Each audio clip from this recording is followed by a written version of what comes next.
Today I'm going to talk about Son of Batman. Son of a Batman. In the movie, Ra's al Ghul and his gang of assassins are attacked at the beginning by another bunch of ninjas, being led by Deathstroke, and they end up killing Ra's al Ghul. But turns out since Flashpoint, one of the things that changed is that Talia al Ghul had Bruce's son, so hence the son of Batman. It's Damian Wayne. Don't look so stunned, Father. She pretty much just hands it over to Bruce, and Bruce didn't even know Damian existed, so he now has a preteen son to raise. I'll drive. No. I know how. No. And Damian's struggling because he was raised by assassins and doesn't have a problem with killing really, but he really wants to be Robin, which I think is kind of amusing. What 10-year-old kid didn't want to be Robin? So he's really trying to impress Batman, but at the same time he really wants revenge on Deathstroke, but Batman doesn't kill people, and Robin knows that if he kills someone, he probably won't be able to be Robin anymore. I owe my grandfather a death. But yeah, that's essentially the plot. While Batman is trying to train Robin, Robin really wants to kill Deathstroke, but he's struggling with these two ideas, I guess, of whether or not it's okay to kill people. Assassins say yes, as long as they're bad people, and Batman says no, never. So that was kind of an interesting dynamic, I suppose, just within Robin's backstory. Heads up. Good reflexes. What if I had missed? It would have hurt. I personally think that Damian Wayne is the best Robin ever. I mean, the only contender is really Dick Grayson, but he's kind of the anti-Dick Grayson, I think. Is this what you wore in training? It's what I wore when I went on patrol.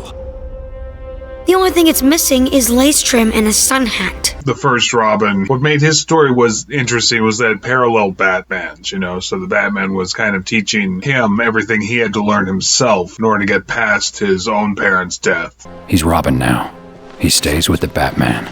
But Damian Wayne is the exact opposite of that, in that he was trained by assassins, so he already has no problems with killing. He doesn't need to be trained in order to be Robin. He's all ready to go, pretty much right away. No bat assembly required. Dad used to bring me here for ball games. Sometimes afterward, we go to the amusement park. And now history repeats itself. Let's go! Oh, there's something I should maybe mention here, if I haven't mentioned already, that every Batman movie, for some reason or other, seems to think it has to have a noir mystery in it, or it has to be a noir mystery directly. Not the live-action movies so much, some here and there, but for the most part, every cartoon movie, even the early ones that were just from the animated series, like Mask of the Phantasm, felt it had to have a noir mystery in it. This one's all right, it has a decent mystery, but it's still kind of strange, especially coming from that Justice League movie. This feels like a very different pace. Let her go, monster! Now! Now this is what they call a standoff.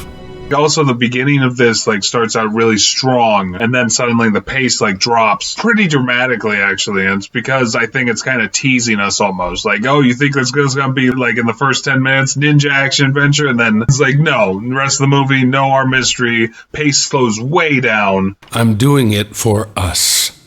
Oh, making something turn blue in a tube? That's for us. Do what you like. Speaking of pacing, it's the first movie I've watched in this list that has something that I call the second act doldrums. Most movies, they follow a 3-act structure, and in the second act, has rising action the whole way through.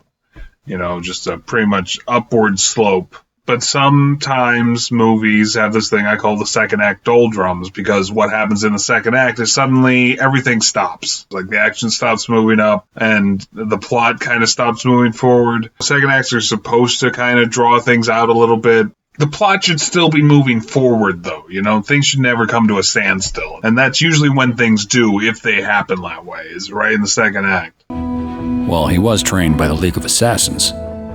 I myself am rooting for the shrubbery.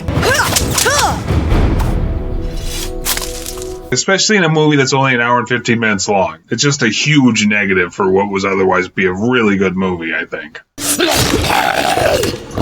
You're falling apart, Croc.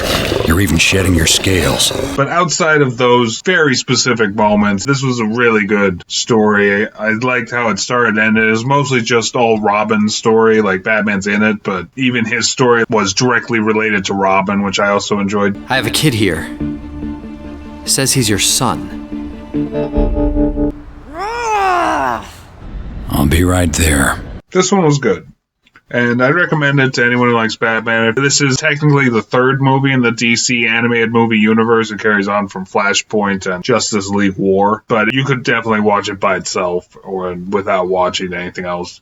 It's really good. I would recommend it. I don't know what I'm talking about. Never mind. Delete that. Delete everything. Let's lock and go. We are done.